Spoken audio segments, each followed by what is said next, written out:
The animal that we saw was intelligent enough to work out that the best way to get away from us was a couple of 100 metres away was a hedge, and he was going over it.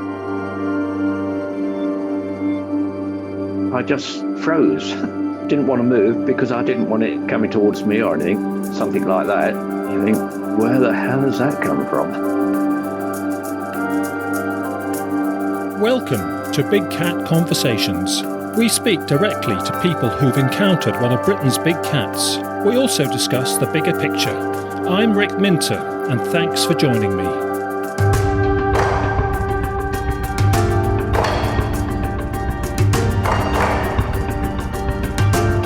Hi everyone, welcome to the show. We are on episode 95 of Big Cat Conversations. I'm pleased to say that one of our new listeners is joining us for this edition because he's got a wealth of experience tracking leopards and other wildlife in Africa. He also has a strong interest in Britain's own big cat situation. So coming up, we're going to hear much about leopards in Africa, but also some thoughts on how leopards and other large cats ply their trade here in the British landscape. So our guest is Mark Graves. Mark, welcome. How are you? I'm good, thanks, Rick, and thank you for having me on the podcast. It's a pleasure, Mark. I had the benefit of recently meeting you with some other big cat witnesses in deepest Herefordshire a couple of weeks ago, talking all through the subject. So I've got you down as a tracker, a trainer of trackers, a former farmer in South Africa, and a military man. So maybe you can untangle that briefly just to give a proper introduction to yourself to get us started, if that's okay.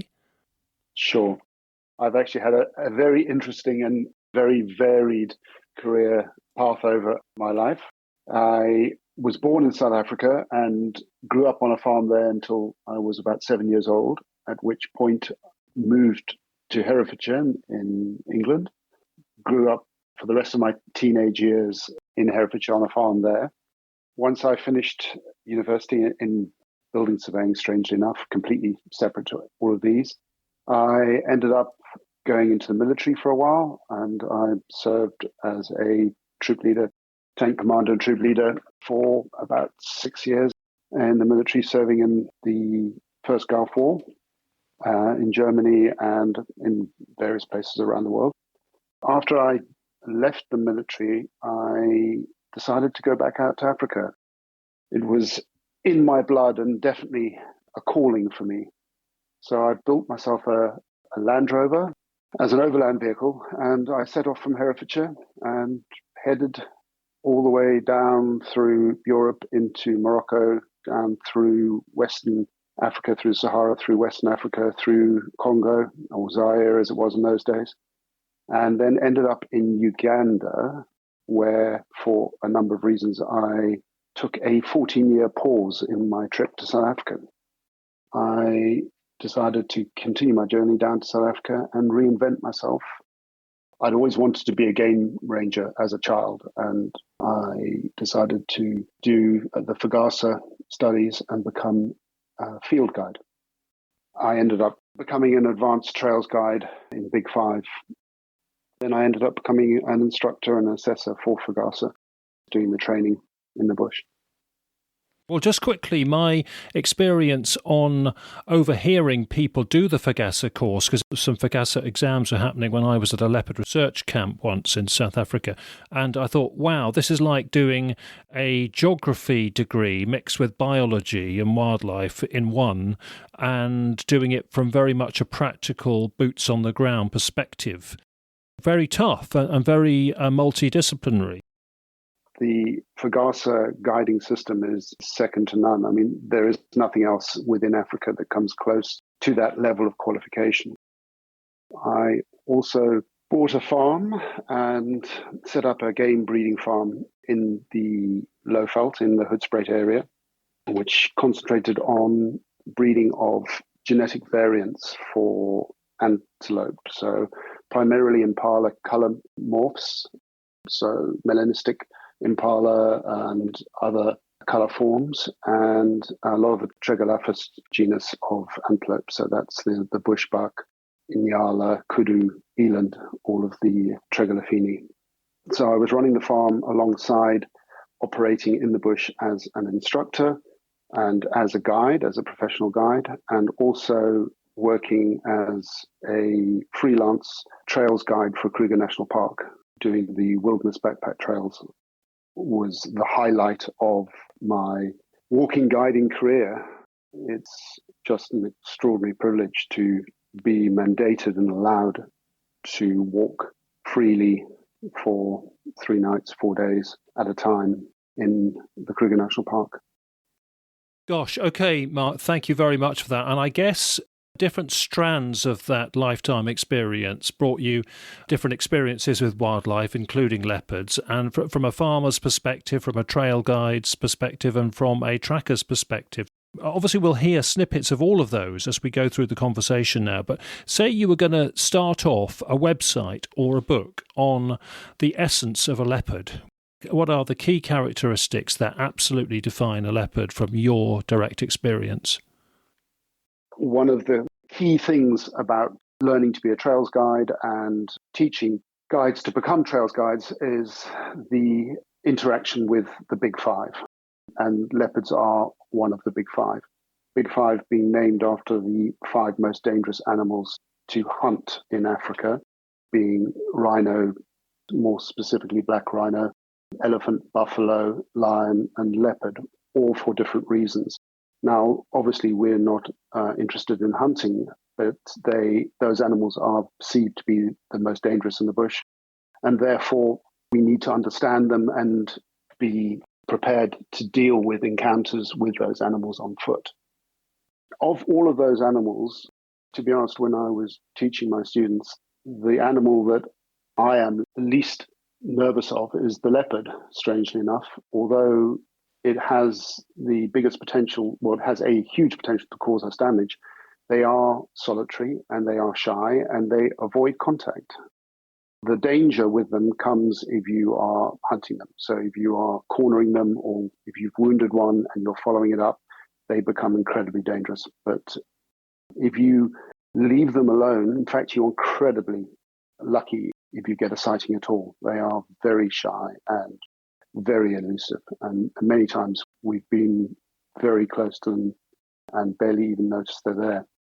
I think the first time I ever did a walking trail as a student, so my first ever walk with my mentor and instructor, I was just a participant as a student, just gaining experience. And we walked in the north of, very, very far north of Kruger National Park, right up on the Limpopo River. So the other side of the Limpopo is Zimbabwe, a wild, beautiful area.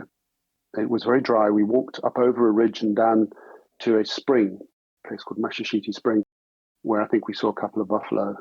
Then we walked around the back of a small koppie, which is a small rocky mountain. And we took a break under a baobab tree.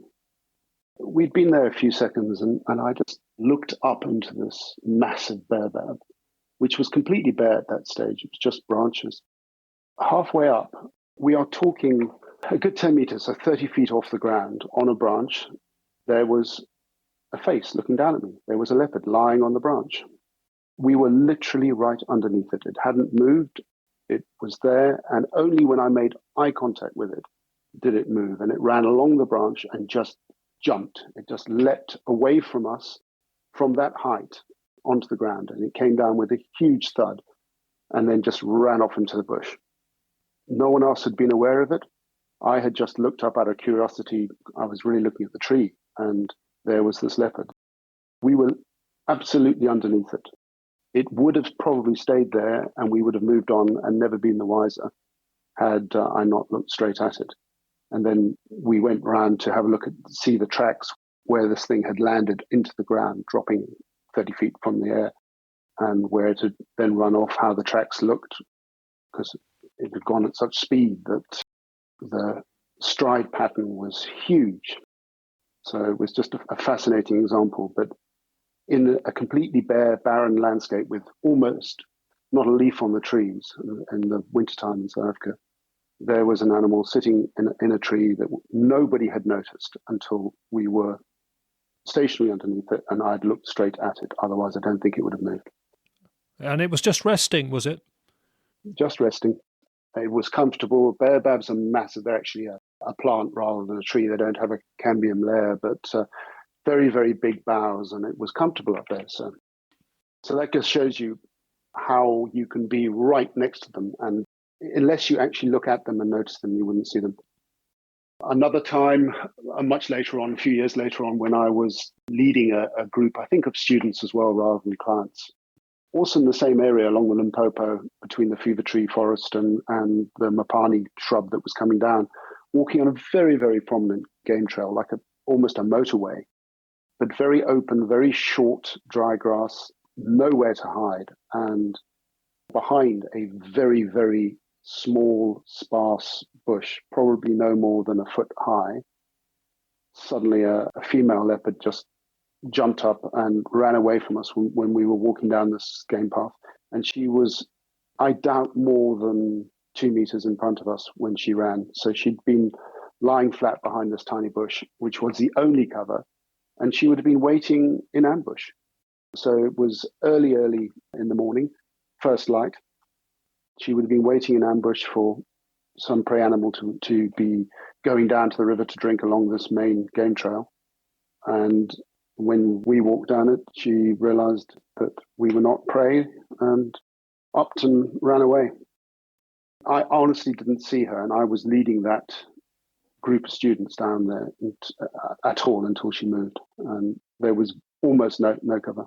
The fact that you were converging meant that she had to budge, but had you been on a course just trending a few meters away, she might have just held her ground and just kept stealthy, perhaps. Absolutely. In my experience, they don't move unless they feel threatened. I've reasonably often seen leopard on a rock or on a tree at a distance, and we sort of walk obliquely, not directly at them. If you walk directly at them, they're gone. But if you walk obliquely past them, but narrowing the gap slightly so you can get a bit closer, but you've got to judge the zones. You know, the moment you get into their fight or flight zone or their warning zone, their behavior changes and they'll almost certainly take flight.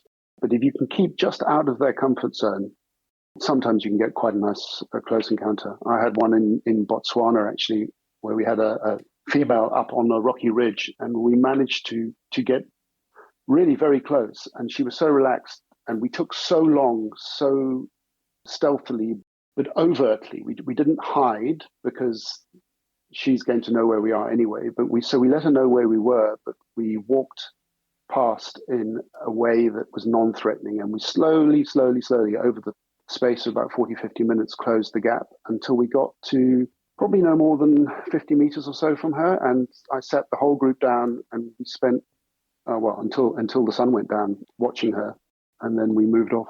So it is possible, but it doesn't happen often. But it's including when they're eating as well. I mean, even if they're threatened by another animal, they'll carry on eating because it's obviously so important to get their energy requirements. They'll do it to the last second, won't they, till they need to budge? Yes, I mean, they will wolf down whatever they can. Obviously, in Africa, they are not the apex predator. There are other animals that will steal their kills from them. So they tend to drag their prey to somewhere safe, ideally up in the air. So they'll try and take them up into trees or up into rocks if they've got those available to them. And they'll drag them quite some distance. We've often found drag marks first thing in the morning, fresh drag marks from that morning. And we've trailed them. I think the furthest I ever trailed was about 700 meters or so, which is a huge distance. Yeah. So quite often, quite far to the place that they feel is safe. And then they'll drag it right up into a tree. Usually by the time we get there, the prey item is still in the tree, but the animal is gone because it's seen us coming from far off, In a vehicle, you can often get an awful lot closer. They're much more nervy of people on foot than they are of people in vehicles. A vehicle is seen as being a different animal. An upright form of a human is basically a threat to all animals. It creates unease and fear in just about every animal in the bush. But once you're in a vehicle, that changes. So, I've been very, very close to leopards in vehicles that are completely open. In fact, right underneath trees or right next to kills within a few meters, and they don't really worry about it. I've had one instance where we parked next to a tree. I saw a leopard from quite a distance back and moved the vehicle to get a bit closer without causing it any disturbance, and then turned off the engine and started to slowly discuss the animal and the tree. And after about a minute or so, the guest behind me just said, Mark, where are we looking? I can't see any animal. So I just turned to the Land Rover full of guests and I said, does anybody else not see the leopard? And everybody said to me, no, I don't see where you're looking. And I said, okay, well, let's look at that big leadwood that is about 40 meters off to our right.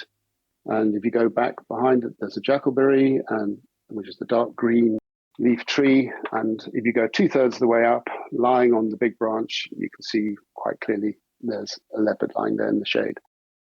Another minute passed and no one could see it. And eventually someone who had binoculars said, oh, no, I can't see. Oh, there's a snake there. And I said, well, if you follow that snake up, I'm sure you'll find that it's attached to a spotty body. Yeah, sure enough. Eventually, everybody saw it. And then they just said to me, I can't believe we didn't see that. It makes no sense. It's so obvious, yet we didn't see it. And I think the lesson there is that unless you know what you're looking for, and obviously we spend a huge amount of time in the bush and we train ourselves to look for the telltale signs of various animals that we're looking for. Leopards being one of the most elusive are ones that we actively try and seek out, and we'll know the kind of places where they're likely to be and the times of day that we're likely to find them, where they've been seen before or where their territories are. If you're working and operating in an area regularly, you'll get to know more or less where the various territories are of the individuals. And if you go and look for them on the boundaries of those territories, you've got a much greater chance of getting an encounter. Even if you know what you're looking for, they're very, very hard to spot. Of course, even the big ungulates that you were farming, those colourmorph examples, they can be stealthy at times, can't they? Just like deer in Britain. They can just sort of melt away and be still. Then you'll only see them if an ear twitches or something. Extraordinary enough, you wouldn't believe it, but of all the animals that I'm most wary of, my greatest love, but also I'm most wary of in the African bush are elephants. You can be within a few feet of an elephant in not that thick bush and not see it until something moves. People won't believe that until you actually go walk in the bush, but you can walk right past an elephant and something will give it away, like the snap of a twig or the flap of an ear or the rumble of a stomach or the smell. I mean, we use all our senses when we're walking particularly. They have a very earthy, sort of gamey smell. But yeah, animals are stealthy. That's how they survive. Just to finish off the goosebump moments, the encounter with the lioness, if we could hear about that, that would be great.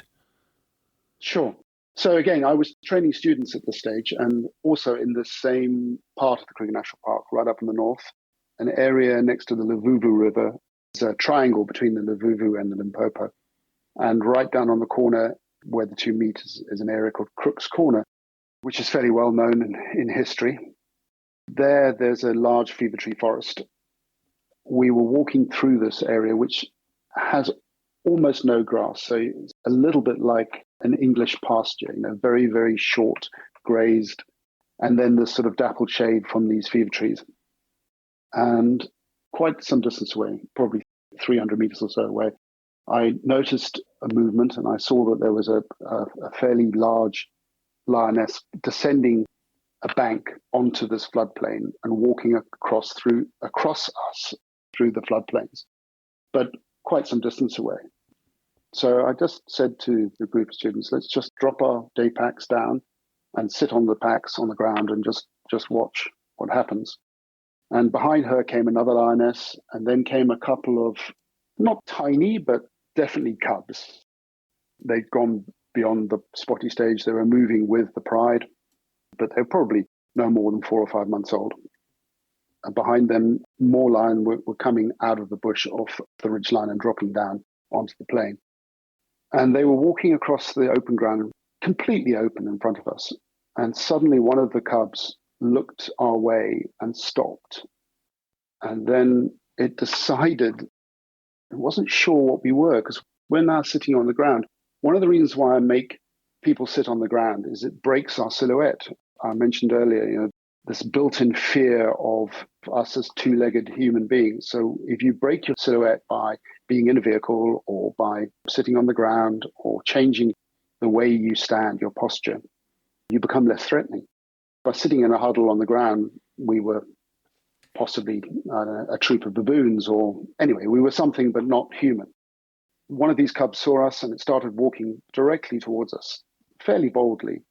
The other one then saw its brother or sister and decided, well, it was going to follow because it seemed like a good idea.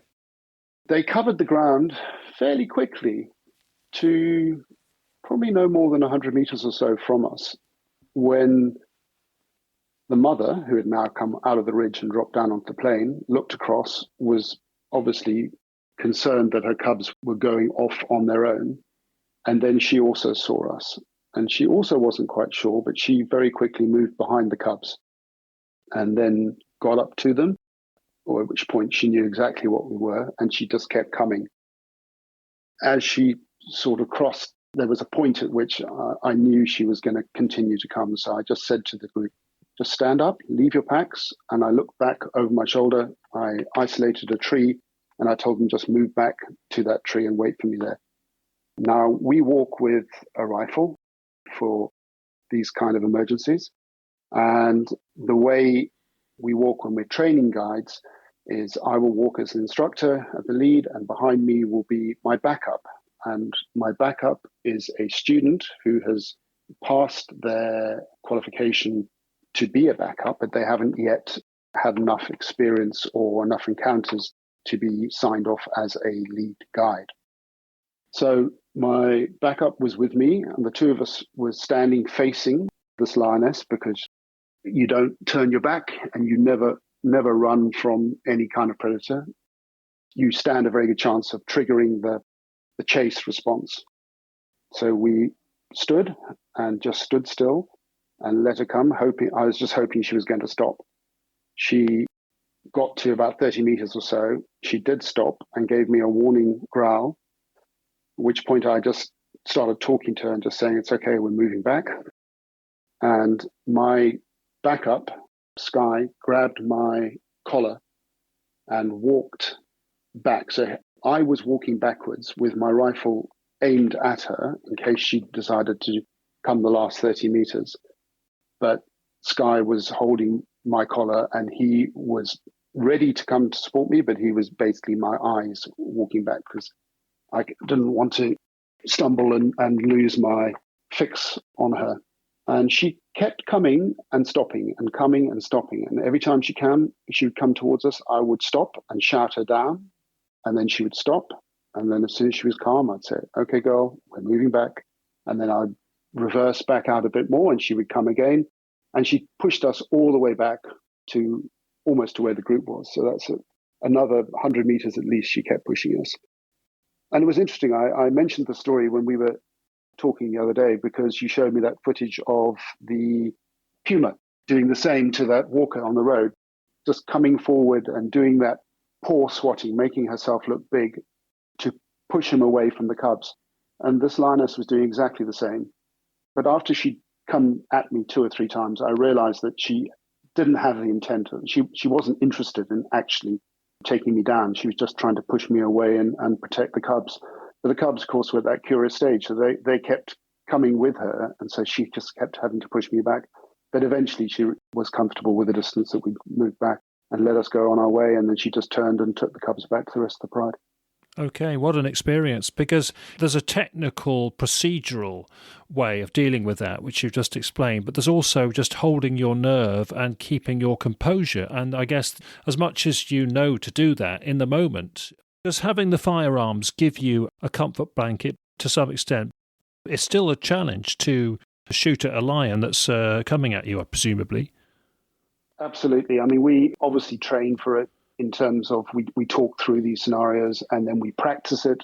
Part of the Trails Guide, and we have to renew it every 2 years, is something called Advanced Rifle Handling, which is a series of timed drills on a range. And the last exercise there is what used to always traditionally be a charging lion target. It's basically a life-size poster of a lioness that moves on a sled towards you on a pulley at speed, and you've got to hit it in a brain shot with a 458 rifle or 375, whatever rifle we're carrying for the task. Now, if you think of the lion's brain as about the size of a tennis ball, and it's moving at you at a speed of around about 22 meters per second, you don't really have time to even really think about it. It's instinctive shooting, which is why we have to practice and why we train. As an instructor, I get to spend a lot of time, or I used to get to spend a lot of time on the range. That you can do all the training you want, but at the end of the day, experience is champion. That's the key here. You just hope that you get experiences without actually having to ever use it. And, I have to say, I don't know whether by good luck or good training or whatever, but I mean, in the sort of 4,500, 5,000 hours of bush walking in Big Five areas I've done, I've never, thankfully, had to shoot an animal. So I've been very close on several occasions, but I've never actually had to shoot an animal, which is the way, obviously, we want to. We try to not create any impact at all. We're trying to allow people to be a part of that environment without causing any harm or distress to the animals if possible. Yeah, sure.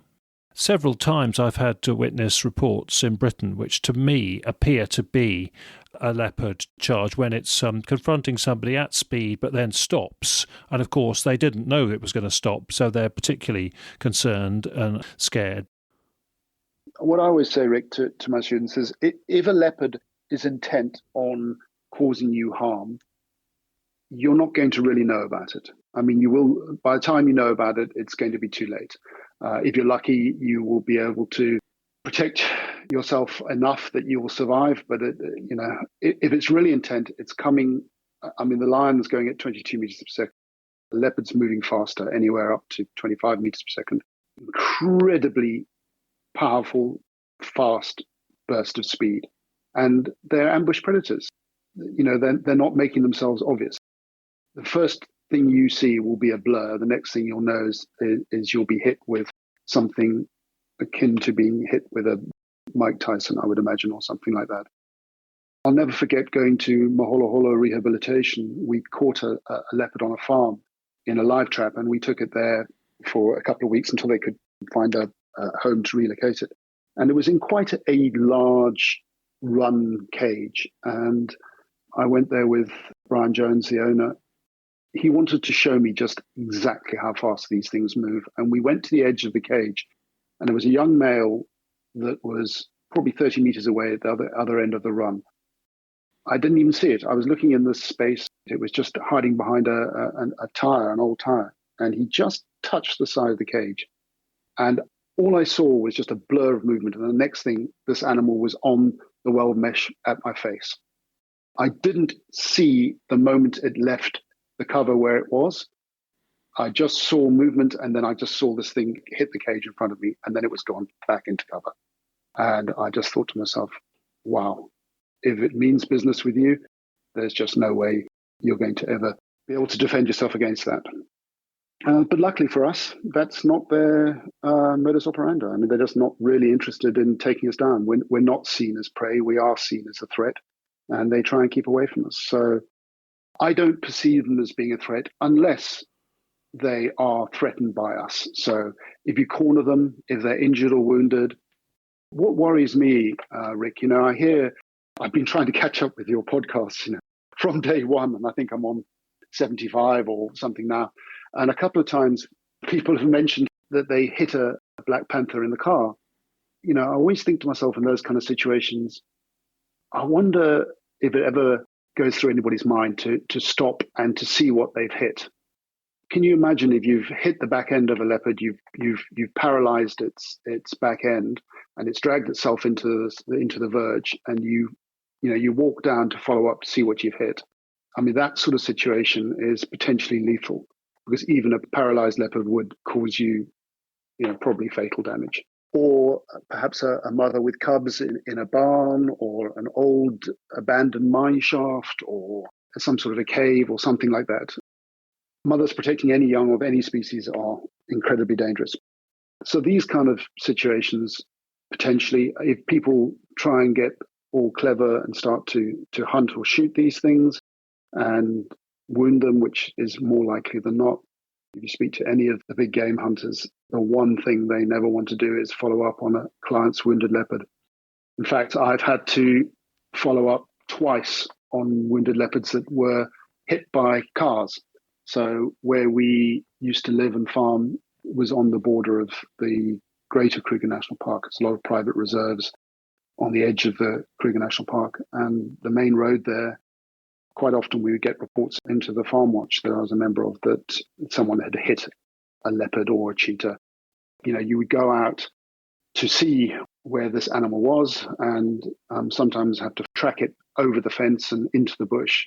And you could see clearly where it had been hit by a car. And I can tell you that was really nerve-wracking to follow up wounded animals. They will do a very blatant charge at you, a bit like a gorilla's bluff charge. They come towards you and then stop. Is that just a warning and saying, this is my comfort zone, you stay clear of it? Is it as simple as that? Is it just a warning to hold your ground?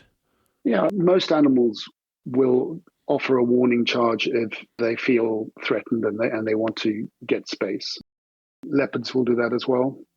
They quite often vocalize before. Lions will also do it. A sort of low growl as a warning. So if you were in a thick bush or some sort of cover and you couldn't see the animal and you get this kind of low growl, like a coughy, grunty noise. Yes, it's a sort of coughy, grunty growl. It's almost a rumble, if you like. It's very guttural, it's very deep, and I don't think you really need to be an expert or specialist to know what it means. It definitely means, I don't want you here. So again, don't run away, don't turn your back, just slowly walk backwards and take yourself away from that situation. That generally happens. If you're in open ground, if they feel there's no other way, then you might get a warning charge. It's possible. They're going to run. They're looking to flee rather than fight most of the time, unless there's some other circumstance which is forcing them to fight. On the final close encounter business, there's different types of what we might describe as stalking, but the one that we get here that is explained consistently several times by people for black ones as well as tan-coloured pumas is that they're keeping a same distance or sometimes closing the distance with somebody behind and often diagonally behind, but shadowing them. And if that person stops and looks round, they tend to stop and crouch down and do nothing until the movement of the person is continuing. And then they just shadow them and continue and close the gap slowly. So following and hiding, the Kruger guideline in America say the behaviour is either ushering you away for some reason or assessing the chances of a successful and risk-free strike. And it could be, of course, at you or your dog or something. So is that about right, do you think, for leopards as well? The two instances where I would imagine that that's really a possible scenarios would be dogs. So people walking dogs, particularly smallish dogs, sort of spaniel and smaller. I mean, dogs are a favorite prey species or item. Canids are favored by leopards for sure. So, we know that they will predate in Africa, bat-eared foxes and jackals. Here, they predate foxes. So small dogs are definitely on the menu. I mean, in Africa, we don't leave dogs on farms out at night. You won't expect to find them in the morning. So dogs are definitely a potential prey species. And if you were walking with a small dog, I could imagine that a leopard that was hungry could well be fixated and interested in that. And the reason why it hasn't charged and taken the dog is because the human being is there. So it's sort of trying to weigh up, am I going to get over my fear of the person versus that dog is looking very tasty. Exactly how we've interpreted those cases, I think. The other instance where potentially there's a problem, and I think it's something we certainly shouldn't panic about, but we should be aware of, is potentially with very small children. I know from my experience in Africa that when we have babies or young children, we don't walk with them in the bush because there's regulations about how old a child can be before we go walking in Big Five, just purely for command and control of your guests. It's hard to keep control of people when you've got an elephant charging down at you at 40 miles an hour. On vehicles, we take families, and it's fascinating. You know, if I happen to be in a lion sighting or a leopard sighting, and the cat is relaxed and sleeping, the moment a baby cries or a young child speaks, that cat is wide awake and looking straight at the source of that noise. So they have this sort of fascination with youngsters. Now, I've never heard of or had an instance where they've acted on that, but they've just had this absolute curiosity as soon as they hear either young children or babies. So I could imagine if there were young children walking with adults or by themselves, that there may be some following in that scenario where they are just really curious. Now, whether that then translates into a danger or not, I think would depend on the situation. It could potentially, but I think it's more curiosity, or it's again this balance between, well, hang on, I see that as being a threat, but it's very small and therefore I don't see it threatening. It's that trying to work out what to do about it. In fact, two cases. One, we've heard on the podcast that I've heard two cases of young children, sort of 10 to 12 years old, would have been high-pitched voices, excitable in the evenings, playing with torches and running about in the landscape, in the countryside, and seeing big eye shine at them and concluding it was a big cat. Just running away in fear because they'd seen that they were being observed as they were doing this, playing these games with their torches in the evenings, ending up being very frightened. Yeah, doesn't surprise me. There's one other time when people have been followed, stalked, if you like, and there wasn't a dog with them. And these two cases that spring to mind, both times it was a woman, one case it was two young teenage girls, but wearing perfume. Was the perfume the issue, do you think? I find it fascinating. I mean, in the podcast, you've mentioned a couple of times the use of perfume for attracting leopards. It's entirely possible. I mean, obviously, there's been some tests done and there seems to be some sort of reaction. I mean, scent is all important to them. They do scent mark. Cats have an extraordinary number of scent glands on their bodies. If you have a domestic cat, you will know that every time you come home or whatever, it'll walk up to you and it'll rub itself on you. It'll rub its chin on you. It'll rub its ears on you. It'll rub its tail against you. You know, it makes its tail stiff and brings its tail across you. And there's a reason for that. I mean, those are all scent glands on the cat, and it is putting its scent on you. It's marking you as being a part of its pride or a part of its territory, if you like. They use scent. So I think it's entirely plausible that if someone was wearing a scent and that scent in some way interacted with the animal, I think it's possible. Thank you for all of that close encounter stuff. And if we get on to the track and sign and behaviour issues now, when we met a couple of weeks ago, I showed you a good many photos of what we have largely, myself and other contacts, have concluded are, in our view, as definite as we can be, sure as we can be, different tracks and signs of the large cats like leopards. And those are from carcasses to prints to scratch and rake marks to scent marks. I mean, broadly, how did you find that material?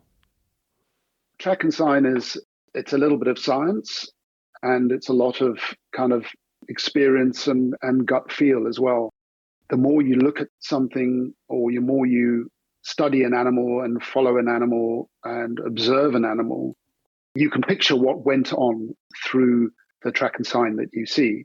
It's very hard. I mean, a lot of the times you'll show me or someone will show me a photograph of a footprint or of just a single thing, and they'll be like, oh, what's that?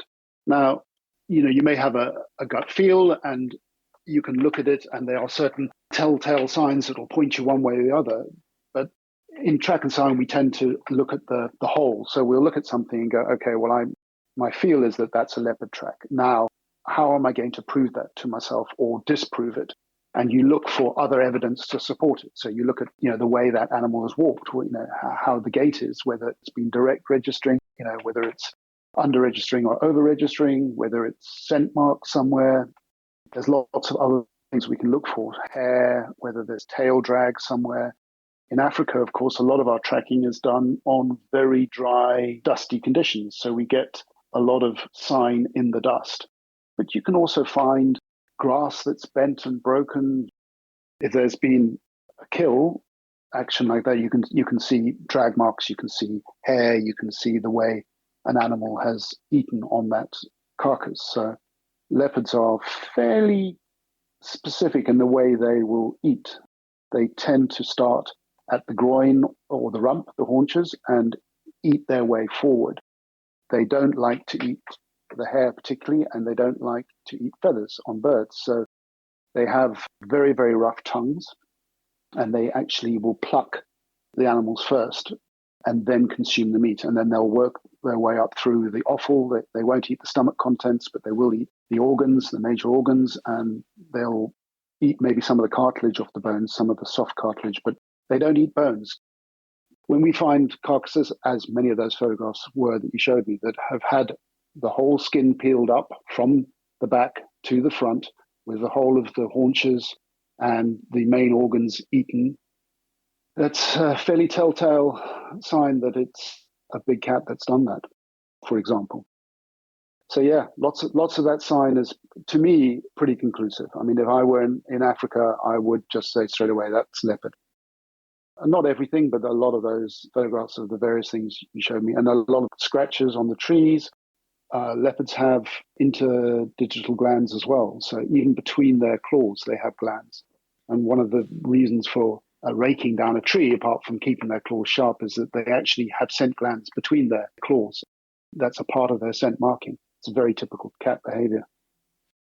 Often, of course, we're hampered by being on private land and you've wandered a bit off a footpath to something which attracts your attention, and the more you try and fill in the gaps of what you're trying to investigate, the more you'd be trespassing, or the more you'd be, if it's on public land, you're disturbing other visitors, you're doing things which look suspicious around other dog walkers. It's so often there are intimidating reasons why you cannot get a handle on the full picture because it's not your land, as it were. Very frustrating, actually, following up track and sign in Britain, I find.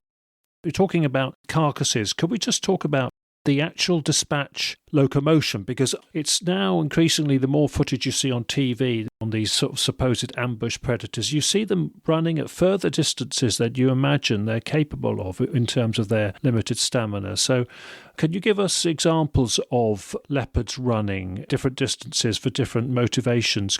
If they flee, you're saying they can run at full tilt for much further than I'd imagined, for example.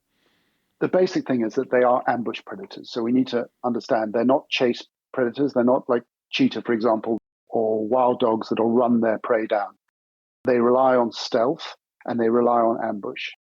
In their natural form, their coat is dappled to blend in.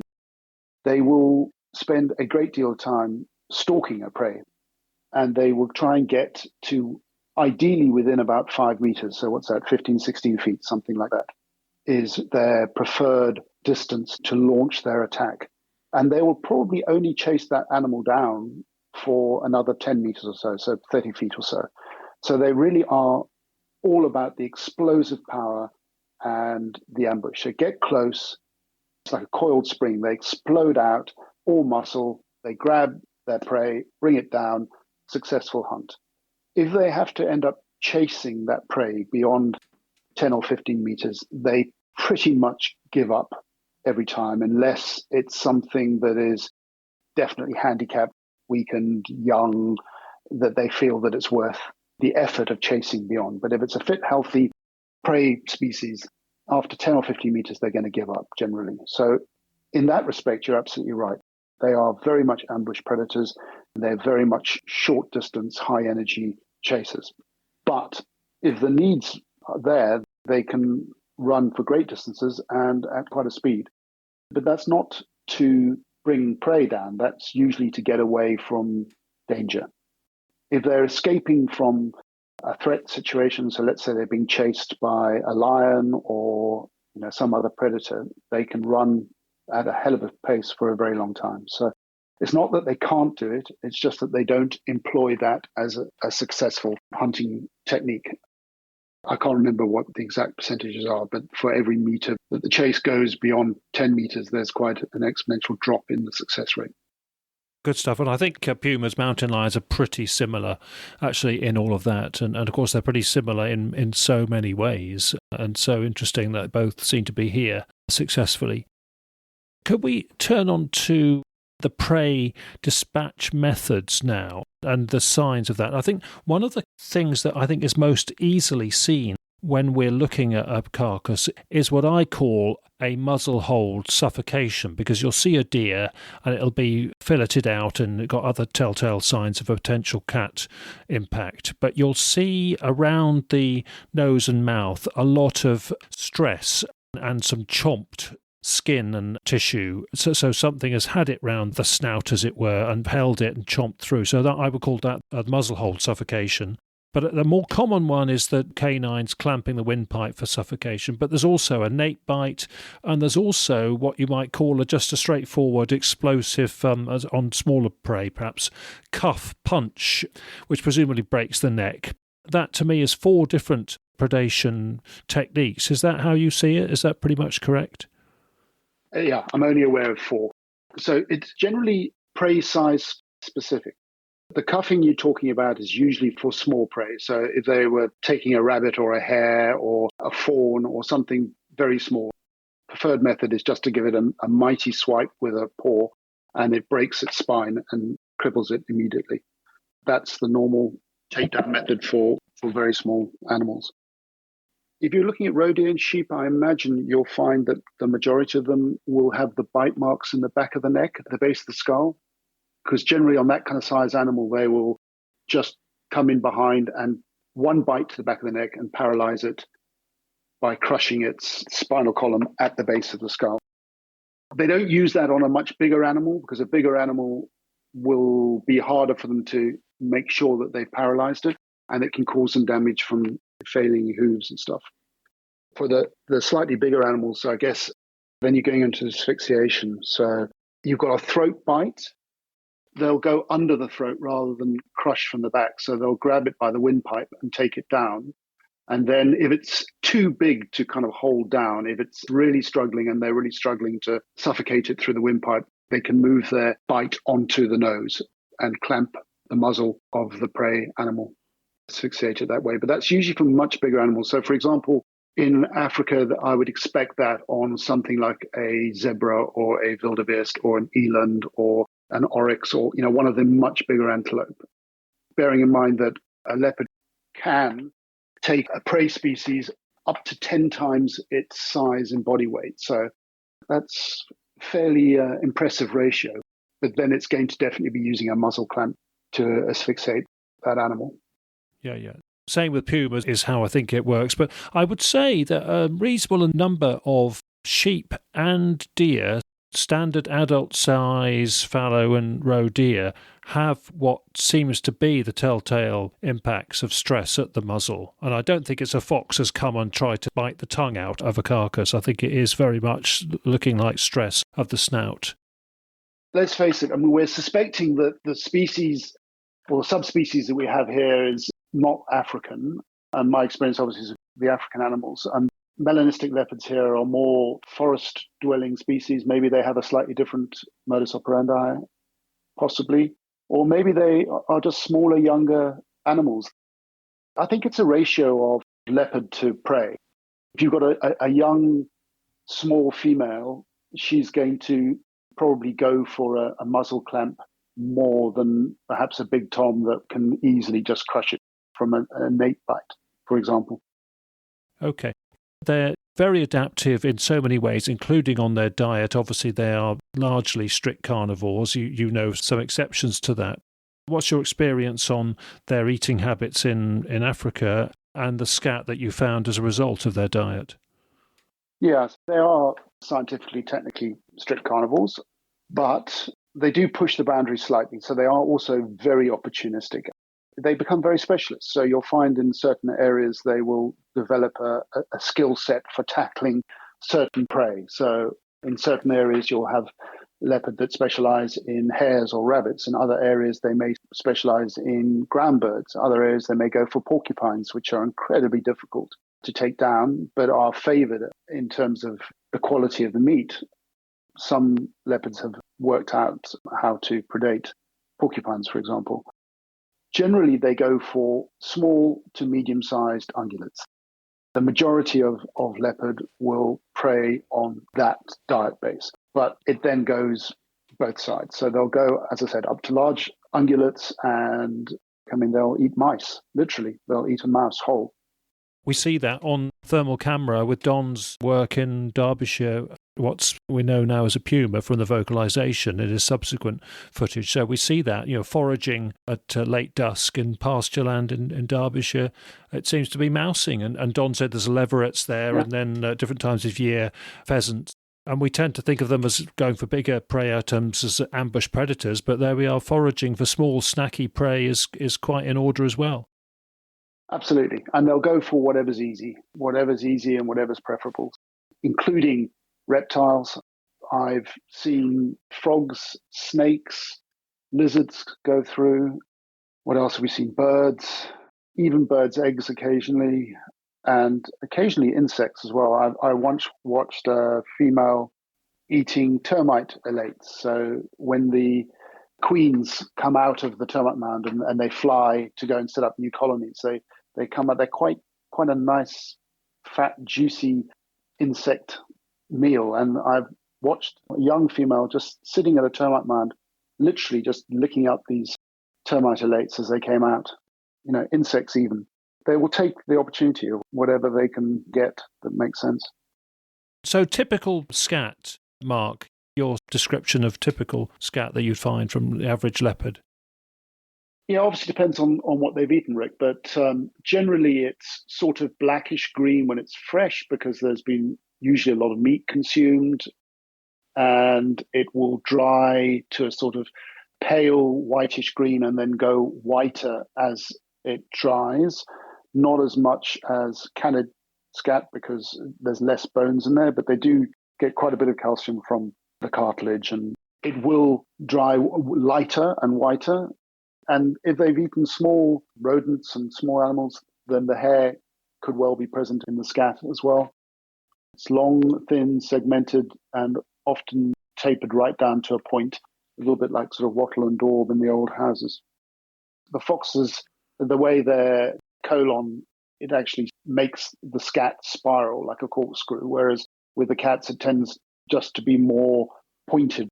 It'll twist a bit, but it doesn't have that same sort of corkscrew look to it so much. All carnivores have strong smelling scat. I mean, people say here quite metallic. You can smell the blood in it perhaps as well. That would make sense because, obviously blood is metallic smelling, tasting, smelling, and they're great flesh and blood consumers. So that would make sense. I think it's more acrid than that, but I don't think it's something that I really put high up on the priorities of identification of leopard scat, which is interesting. Sure. Okay. Well, can we go to another aspect of smell? Well, two more aspects of smell. The smell of a leopard in terms of its body and its fur and its glands, as it were. This occurred to me once at a rural show. I was in Buckinghamshire with Paolo, and this South African lady came in and she was showing us a picture of a carcass on her phone, a roe deer carcass in a woodland. And she said, in her South African accent, she said, I was walking in a wood in the Chilterns with a friend of mine, and she said, do you know what? I smell leopard. And she moved back here from Britain for many years after half a lifetime in South Africa. And I thought, what did she mean by smelt leopard? And she said, 5 minutes later in the woodland, I came across this. And she showed the photo of the eaten out roe deer carcass, which was a very good bet for big cat carcass impact. You told me in the pub it's a popcorn type smell that you would liken it to most, the smell of a leopard. So when we come across the scent in the bush, I'll often stop with my students or my guests and ask them what they smell. And more often than not, we get butter popcorn as a description for the smell. I guess nutty would also work, but it's that butter popcorn popping smell, that fresh popcorn. Now, I'm wondering if that is animal per se, Rick, or whether it's from the scent marking from the anal gland, because they obviously have a gland in the urine as well, but which is more ammonia. But if they're using the anal gland to scent mark, I'm wondering whether that may lead to that nutty popcorn smell. It's only when it's really fresh, first thing in the morning before the heats come onto the area. If a cat's been down in the last hour or two and it's scent marked, you'll get that butter popcorn smell. And it's quite distinctive. You'll know it when you smell it. I mean, I think people just say, I smelt a leopard because they've seen a leopard, they can smell it because it's just scent marked. And, that scent to our nose, will fade relatively quickly. But obviously to a leopard, it stays there for a while. But I mean, leopard a male will probably in Africa, every 3, 4, 5 days, it'll come back and re-scent mark on its territory. So, even for them, they're continually updating that signpost to tell the other leopards that this is the edge of my boundary. Yeah. Okay. And in terms of their own sense of smell, I mean, do we go too much on what Corbett's writing from India said? He did contradict himself because he also said sometimes they did have good smell. He's more sort of famously known for saying that they had poor smell. He wouldn't really worry about judging the wind direction if he was stalking leopards because he thought, well, they couldn't smell very well anyway. Is what he wrote anyway. Well, what do you make of that? Do you feel it's the weaker of their senses, but it's still pretty good? They do have a sense of smell. There's no doubt about it. They wouldn't have all these scent glands and they wouldn't spend so much time scent marking if they didn't have a sense of smell. Where I think people get confused is they don't really use smell as a hunting sense. So they are ambush predators, they are sight predators. They use hearing and they use sight predominantly in hunting. They're not really using smell, but they will go to great lengths to make sure that they are downwind of their prey so that the prey don't pick up their scent. So although they may have a low odor, so they will go downwind, but I don't think they use smell particularly obviously it's not important in ambush. They're using hearing and they're using sight. But to say they don't have smell, I think can't be right because they also scavenge massively. One of their main food sources is scavenging, and you don't find scavenge items by sight or by hearing. You find it by smell. So I disagree. I think they do use their sense of smell, and I think they have a good sense of smell. I'm sure it's not their primary sense in the hunt, but I'm sure they do use it as a part of their daily lives for both receiving and sending scent marking and for scavenging. I've mentioned on the podcast recently that I've taken on a sort of stray cat, my mini little black panther now, that lives with us. And he's great fun, and I learn a lot from him. Yeah. Watch his behaviour. And the other day, because I didn't fancy seeing it happen on our patio, I confiscated a rabbit that he was dragging up the garden path and was going to finish off on our patio. So decided that it was okay in the field, but I didn't quite, just before supper time at our place, want to see that scene on the patio. So I confiscated it from him, and he made a lot of fuss and grumble as that happened. The rabbit scurried away, and I think it was probably mortally wounded, unfortunately, but it scurried away. Now, when he was allowed out an hour later, it was like watching a dog on a scent. I didn't really think cats had this in them, but he actually, patrolled round the garden and obviously was following the scent of where this rabbit had been. Yeah. To see that behaviour, because he was so motivated, it was the only sense he could resort to try and get back to his quarry. Yeah, I'm sure that leopard will use their sense of smell. Yeah, as I said, I don't think it's their primary method of hunting, but if they catch something on the wind, they're going to go find it. If they, in exactly that sort of case, they've got an injured animal, I'm sure they will follow up using their nose. They have a keen sense of smell. Whether it's as good as a canid, I doubt. Okay. Thank you for all this experience from the African perspective. And we're going to switch to Britain now and what you make of Britain and reflections But before that, you wanted to touch on something which you observe in the African situation when you meet people as they observe wildlife, and what I think you're picking up from some of the sort of descriptions from me and others on the podcast is this anthropomorphism, the way we attach human emotion and human observations and human interpretations to the animal kingdom. Can you give us some examples of why you think we've got to be aware of anthropomorphism? It's something I bring out regularly with students when we're going through lectures on the Trails Guide courses with Fagasa. We need to be very wary of putting human emotion to animals. There's no doubt that certain animal species are more emotive than others. So, for example, if we were discussing elephants, I would definitely argue that there are a number of emotions within an elephant that could be perhaps equated across to human emotions because they are highly intellectual and probably in some way emotive creatures. But the majority of animals by nature act on an instinctive basis. They operate within defined parameters, and we as humans are always trying to put our complex emotive feelings onto an animal. I mean, I heard the other day, well, if it didn't have a mate, it would be so sad if it didn't have a mate. Well, it wouldn't be sad because it's a leopard and it wouldn't feel sadness for it. It is programmed to want to mate. It would spend its life looking for a mate because that is a part of its behavior and its programming. To suggest that it would have a human feeling of sadness, I think, is getting into dangerous territory.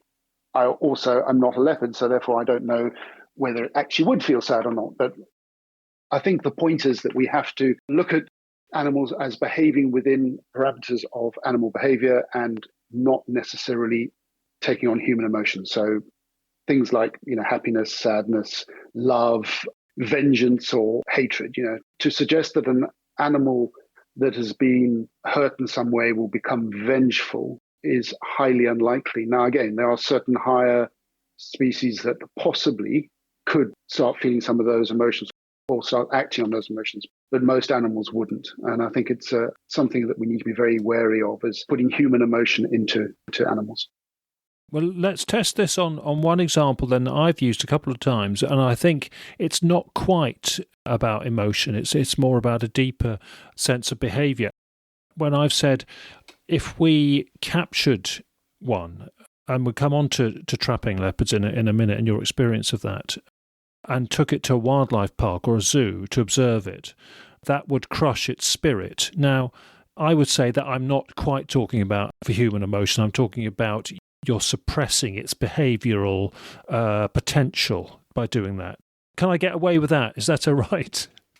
I think you're allowed that one, Just. I mean, at the end of the day, if you put a wild animal in a cage, it is stressed.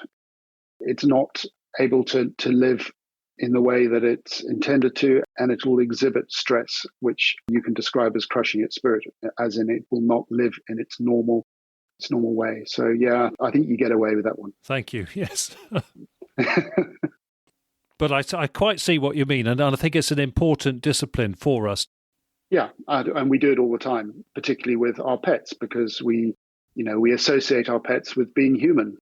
And I think in many ways, because they spend so much time with us, they take on a lot of our characteristics, which perhaps does blur the lines more. But certainly within wild animals, I think it's a dangerous game to start putting human emotion into a wild animal. Yeah, okay. You just mentioned about adaptability, adaptive behaviour there. And I think this is one of the key factors that we are struggling with and guessing almost. But I think there's something in it, in the British situation, in considering Puma concolor in Britain and considering Leopard Panther pardus in Britain. To me, generations on, say they've been here, been breeding to some extent for several decades now, many generations in that, there will be adaptive behaviour because of our landscape, our habitats, our prey base. You could argue also that, yes, these origins derivatives on the leopard side, maybe from the Asian, from the Malay Peninsula and the Java leopards there. But now we have got our own sort of evolving subspecies in Britain. We are talking about these animals in Britain, not in other native countries. To what extent are they adapting for their lives here now? Exactly why I contacted you in the first place, because I find it fascinating. My experience obviously is with the African leopard, but what I find extraordinary is potentially what is happening here. We've potentially got a hybrid between the Malay and the Javan black leopard melanistic morphs, and they've now created a hybrid between the two of them. So there should be good genetic diversity in terms of that. And they're living in an environment that I think is ideally suited to them. I mean, it really is a perfect environment. It's not too cold, it's not too hot, it's not too wet, it's not too dry. There's plenty of vegetation and cover. There's more food than they could possibly want. And more importantly than all of that, there is no predator above them. They are the apex. They are the top of the trophic triangle here. And that gives them absolutely everything they possibly need to survive and indeed thrive. I think they will adapt. I think they will adapt effortlessly. I mean, they are the incredibly adaptable species anyway. That's why they're so widespread. I think they're the most widespread feline in the world. They are literally everywhere that is possible to be. I mean, they go from sea level to 5,000 meters or something, 4,500 meters. They go from deserts to rainforests. They go from hot to cold. They really are everywhere. So they will really thrive in this very temperate climate they have here, and they will adapt to whatever challenges they have here. There's no doubt about it. And of course, what you've said just goes for puma, mountain lion as well. Absolutely. Such a parallel species. It's why doing this study and investigation has got that extra bonus. It's not just sort of proving, in quotes, that they're here. It's actually learning that scientific aspect about how they're adapting and are they a British subspecies already, if you like, however you want to classify a subspecies. That's worth doing in its own right, regardless of just proving. Yeah, I agree. Yeah. And in terms of coexisting and dealing with the odd troublesome one, it's very challenging. You need resources, you need time, you need experience, and intercepting them, trapping them is extremely challenging. Can you give some examples of when you've had to try that? Yeah, I mean, they're possibly the most difficult animal to trap. They're so secretive and they are so wary. Obviously, on the farms in South Africa, we have a conflict with them because they're such efficient predators. They make a huge impact on our farming activities. So as conservationists, we're always trying to trap them and remove them. I mean, that's really much easier said than done. Live trapping, first off, you have to set the traps in a place where they will come to. You have to bait them in the right way. You have to make them in some way unthreatening. And then once you capture them, you've got to sedate them, remove them, and take them. We've had young males traveling more than 300 kilometers to come back to the same spot once they were relocated. Good grief. Yeah.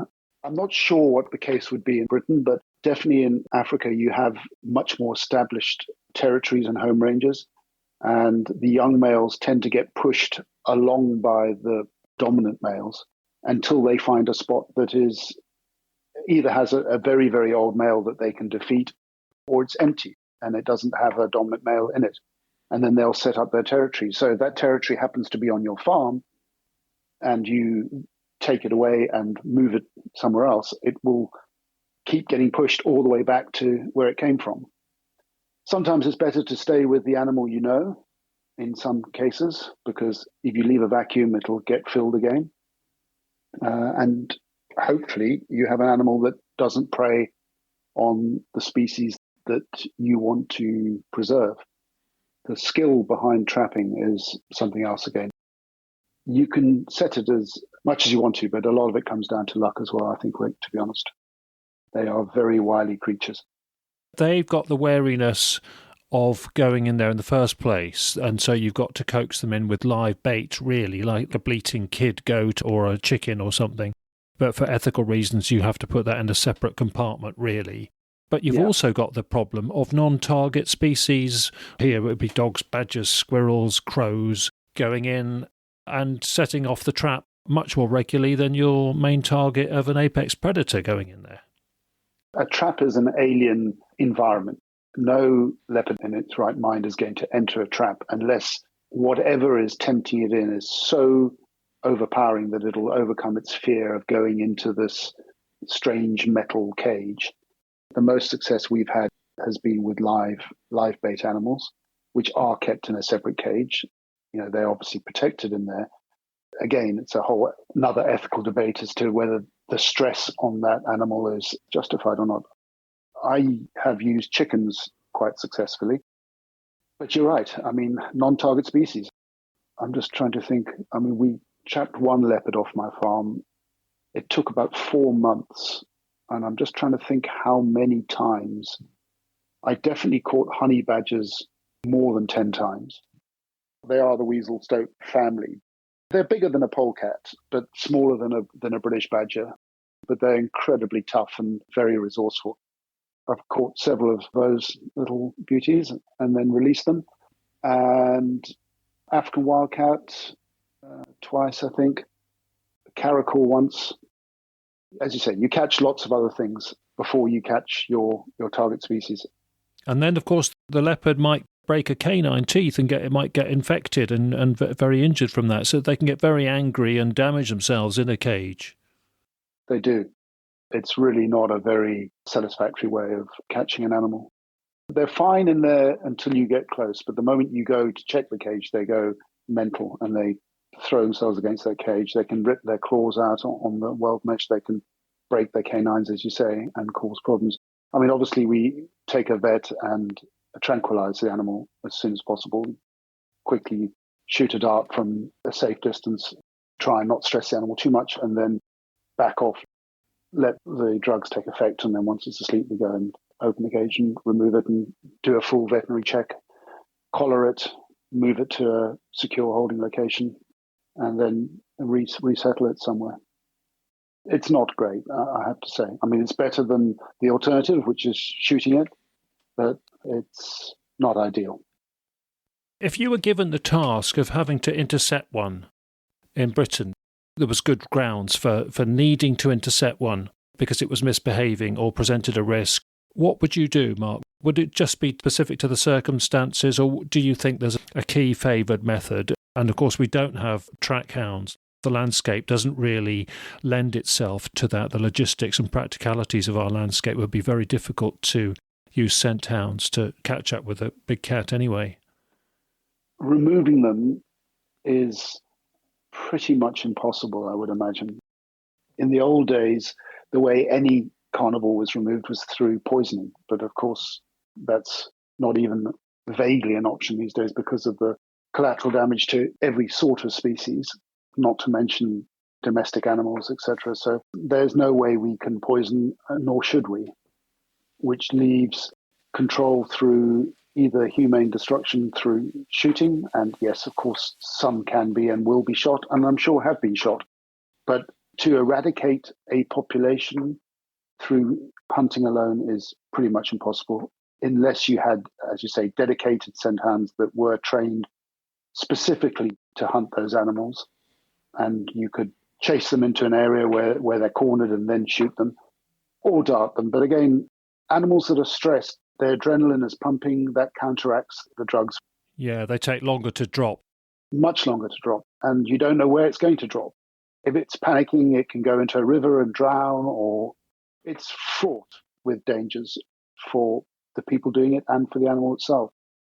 The motive of the question was more about intercepting one individually, not about eradication. But of course, the way you're answering it is very interesting on both fronts. But say there was a thought, regardless of whether one agreed with the thought, that they had to be eradicated, it would just be logistically and practically and affordably impossible, wouldn't it, basically, assuming that there are a few hundred here?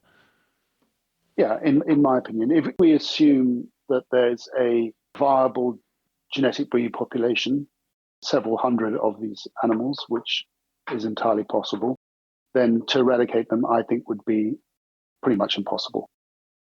Even if we wanted to, and that's a whole other debate, as whether it's even what we want to do.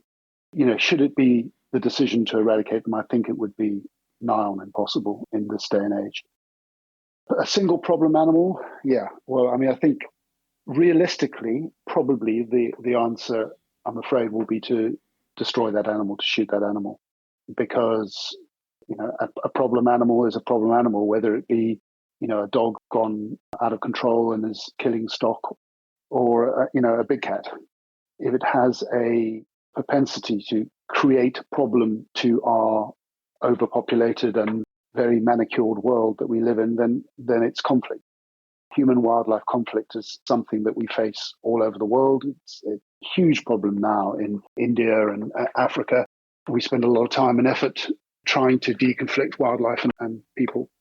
If possible, live trapping, darting, moving to some sort of a sanctuary, wildlife park or whatever. But in the end, probably the stress that causes and the difficulty in doing it, sadly, probably the more logical option would be to destroy that animal. But even that's difficult, even getting a safe shot, even getting into the situation where you could get a safe shot, day or night, very, very difficult. They are primarily nocturnal. Sure, they are also crepuscular. They definitely are busy at dawn and dusk, but they are nocturnal predators. So in order to deal with them successfully, you're talking about shooting them at nighttime with trained professionals with specialist equipment. They can live anywhere, so they could be in quite densely populated areas. It's not going to be easy, Rick, honestly. But to be honest, I think it's better to eradicate one or two problem animals and let them coexist with us as a whole than, to try and eradicate them as a complete species.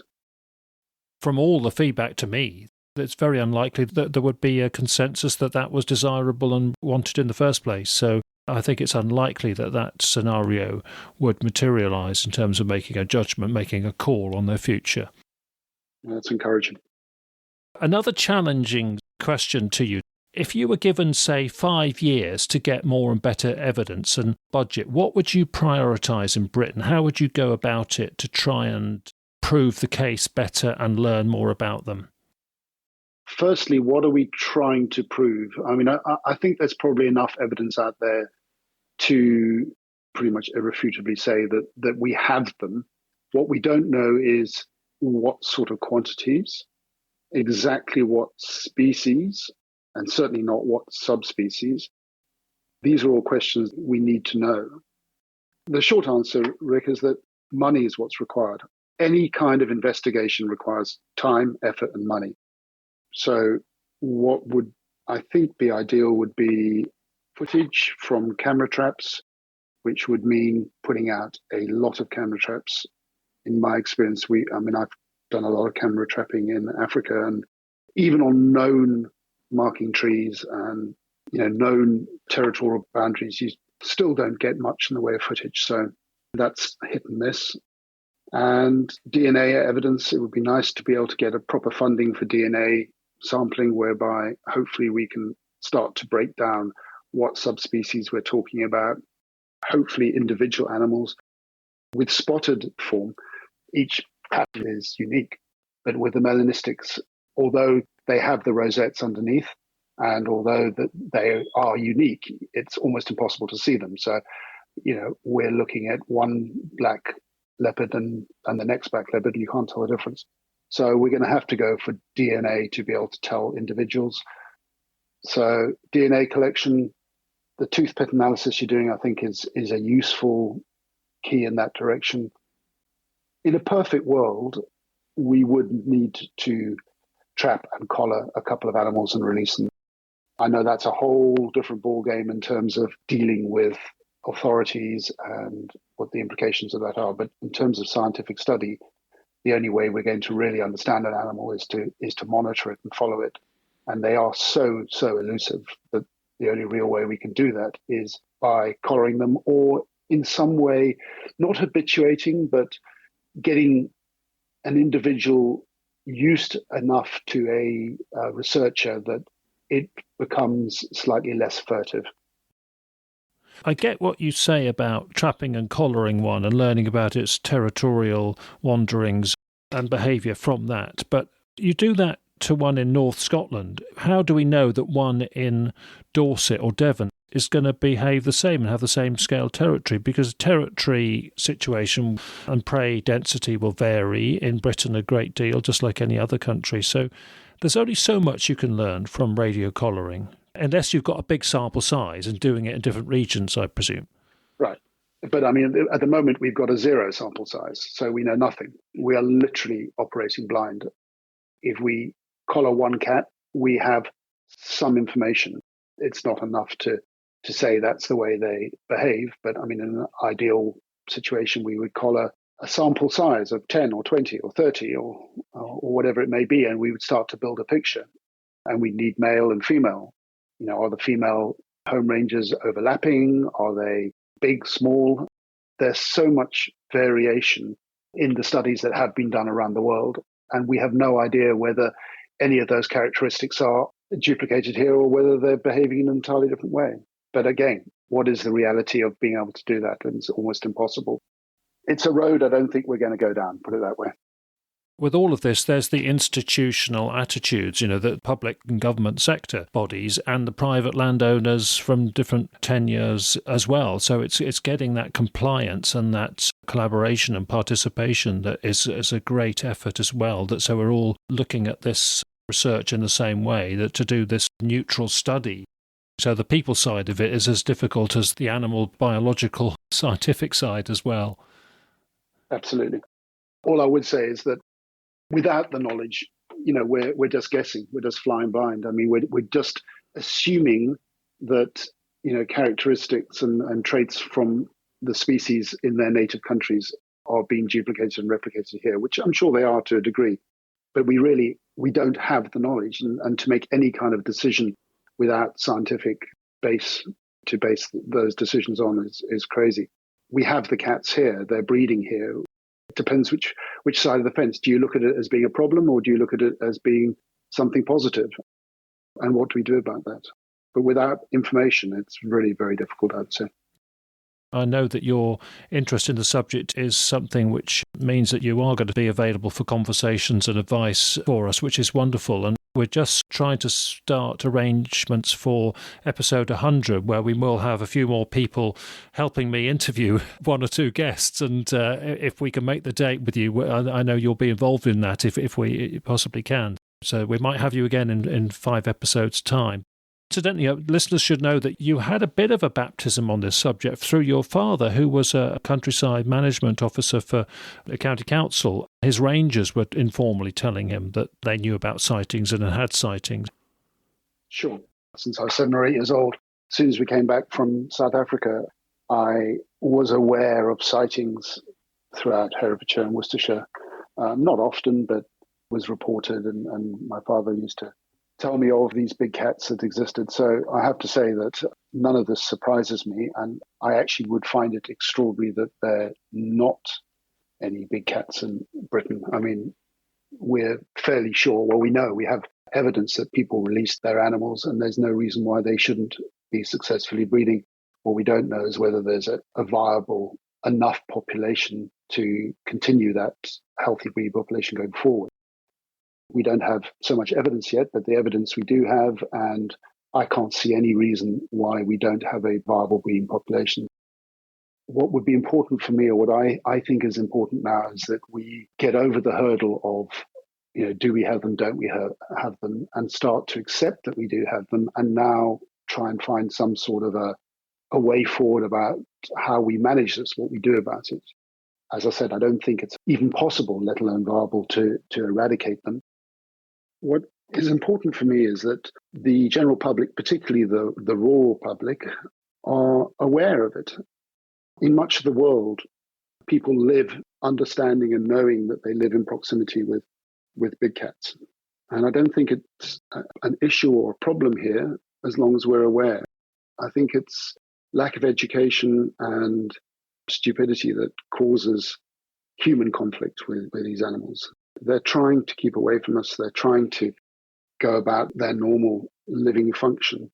And they will do so very effectively and very efficiently and in almost complete secrecy, providing we respect them and allow them to do that without coming into conflict with them.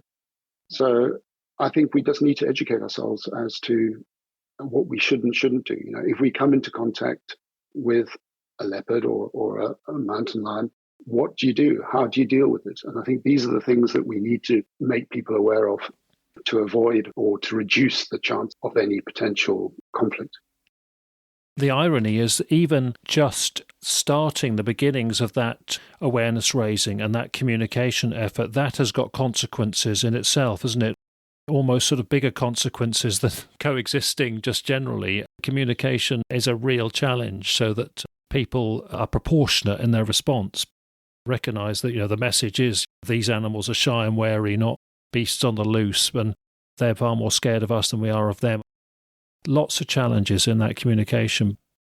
I think so. I think it's important to get the message out there slowly in a constructive, non-panicky way.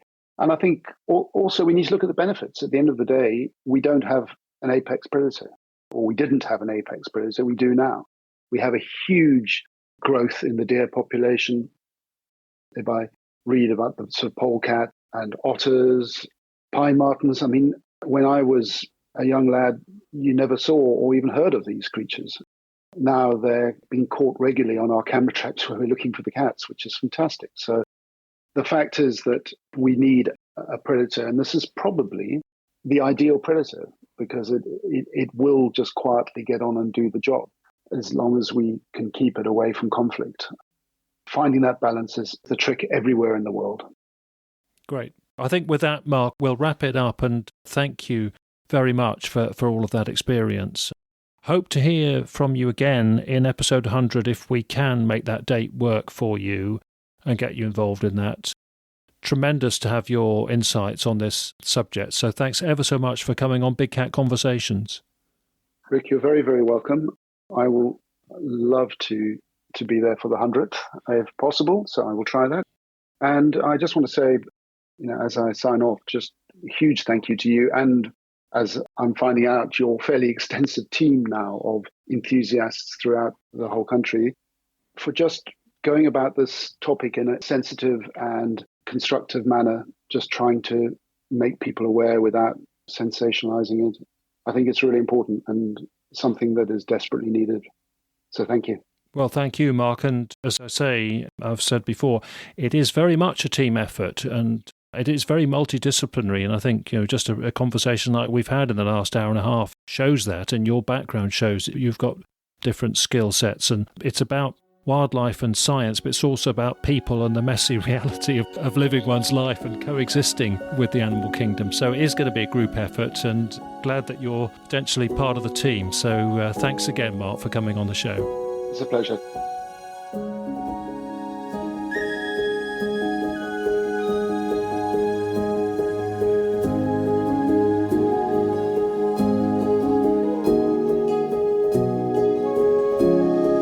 Okay, in fact, Mark will be back before episode 100 because he will feature in the second part of one of our coming instalments. He will talk about his recent visit to a couple of the hotspots where I'm based in Gloucestershire, and we'll discuss the difficulty and challenges of tracking and trailing for signs of the cats in Britain. Mark will also fill us in on the time when he was attacked by a crocodile in South Africa, and the experience he had of feeling like prey at that instant when a predator was upon him. So all of that and more coming up in a few episodes' time. And on the website for this edition, on the references and links section, we have a photo of a scat from Dorset, and that nicely fits the wattle and daub description that Mark mentioned. And not only that, it's one that did get a positive DNA result for Pantherapardus, so leopard, and that resulted from a black hair, a presumed grooming hair of the host animal. That's what got the positive DNA result. So thanks to the experienced investigator Jonathan McGowan for letting us see that one. And of course, well done to Jonathan for getting that result. Also on the website, we have put at last a picture of my little black cat because we often talk about him, so you can see Zaki on the podcast website. In terms of the recent sightings reported to me, I've had a black panther, or possibly a black leopard, reported from Oxfordshire. The witnesses are now in discussion with Steve Archibald, and he was our guest from episode 93, because he's based in Oxfordshire and he can advise them and help with any follow-up. But the key factor in that report was the 2 red kites which seemed to be patrolling overhead above the cat. And the cat seemed to be interested in a small prey item, perhaps something like a rabbit, which was out of view from the witnesses. So that's the first time that we've had a report of red kites, which of course are scavenging birds, possibly loitering with intent by a big cat, to see if there was a chance of scavenging something. And we'll have to see if we get any future data on that topic, because those kinds of reinforcing signs in nature is something we might expect. And here in Gloucestershire, where I am, we don't get many red kites, but I watched one last month as it swooped low for about 30 seconds, and that was immediately above where my little domestic cat, Zaki, was feeding on a rat in the next door field edge outside a barn at the time. Zaki doesn't usually leave anything spare when he's devouring a rodent, so the kite would have been disappointed, I'm afraid. Okay, in terms of our next episode, we'll be speaking with a retired gamekeeper. There are plenty of interesting snippets in that one, and we do cover the issue of shooting a big cat, because it's something he did on 2 occasions, and both events were because of sheep killing behaviour that was a concern to a farmer. Our guest admits that he regrets that all now, and as awkward as it is to talk about, perhaps it is informative to hear about that side of the subject. So that's coming up for episode 96. Finally, many thanks for some more helpful reviews we've had recently. You can see those on the Apple Podcasts review system, and your feedback is much appreciated. Righto, we're closing out now, so thanks again to Mark, our guest, and thanks everyone for listening in. Look forward to being with you again soon. Take care and bye for now.